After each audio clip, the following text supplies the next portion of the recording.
The recent Poverty and Inequality Index, credited to National Bureau of Statistics (NBS), has become a safe haven for critics whose psychologists and mental faculties are nothing but hollow biological membrane dominated and controlled by myopic sentiment induced by hate and jealousy. I have read about the thoughts and wishes they share and their conclusions, and have no choice than to describe it as a fulfillment of the saying that from the abundance of the heart the mouth speaketh. Unfortunately, if wishes were horses, beggars might ride. For those that care to know, the concept of poverty index depends on your conception and perception. There are so many indices for the determination of economic development, and it depends on the parameters used. If you use the variables inclusively or exclusively, it will lead to varied outcomes. It must be noted that poverty index is a microcosm of the macrocosm of economic development index.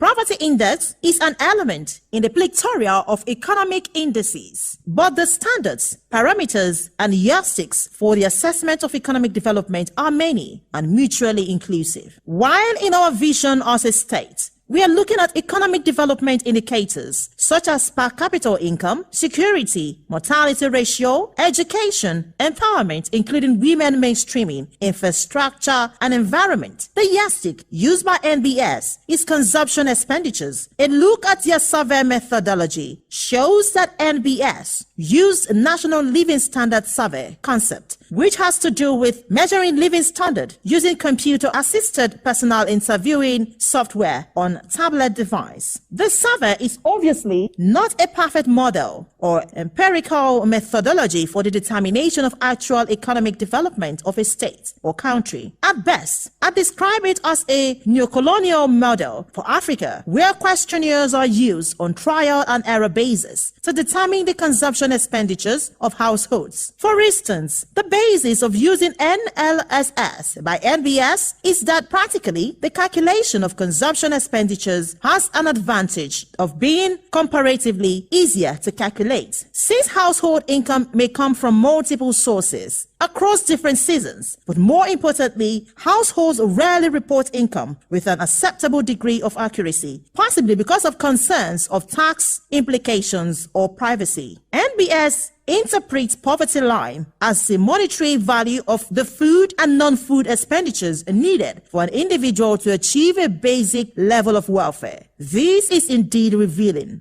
Let me state that while the outcome of the NBS statistics may have been dependent on few but generalized survey made on low-income earners who are inevitably present in fast-developing states like ours, it is very rational to submit that if the National Bureau of Statistics had depended on the ideal indicators of economic development like health, education, per capita income, security, empowerment, environment, and infrastructure for its report as used in advanced economies, the status of Ebonyi State under His Excellency Engineer Chief Dave Nweze Umahi, FNSC FNATE, will have beaten all positive contemporary economic records. But since they depended on a sit-at-office computer survey on consumption expenditures by households and housing patterns which have no empirical formula for objective assessment, I want to assure them that in no distant time, they will witness a tremendous and overwhelming human transformation that cannot be faulted by even the laziest analysts. The governor of Ebonyi State, His Excellency Engineer Chief Dave Nweze Umahi, FNSC FNATE, is not distracted in his determination to delist the state from the map of the third world states of the world which Africa belongs.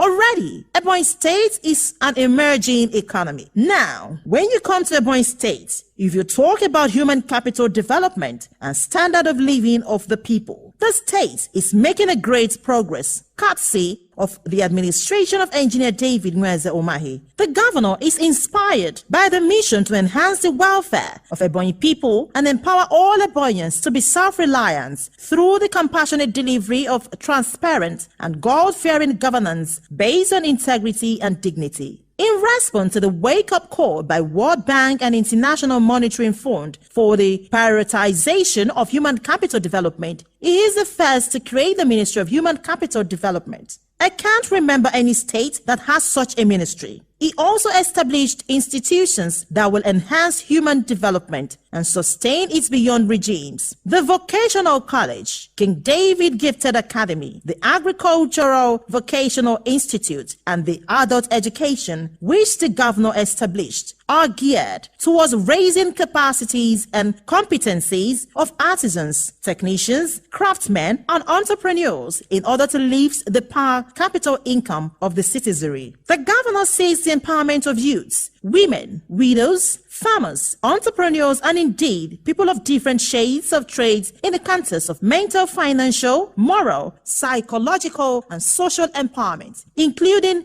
efficacious nutrition to our pupils for the development of their brains. The governor has trained and empowered 3,000 youths and women through financial grants of 750 million naira. 4,300 widows with grants of 400,300,000, 400 tricycle worth over 260 million for the low-class youths and women. 520 Ebonyans hawking in Lagos received a total grant of 130 million naira. 140 Ebonyans in Onitsha received 140 tricycles. 403 wives of security officials received 80.6 million grants. Clergymen and women received 500.8 million grants to go into agriculture under second address scheme. Over 96 Sienna buses given to farmers free of charge for the evacuation of the agricultural produce. 4 billion facility to the civil servants in the state. Empowerment of 53,000 farmers annually. Empowerment of 140 autonomous communities with 10 million each. First state to go into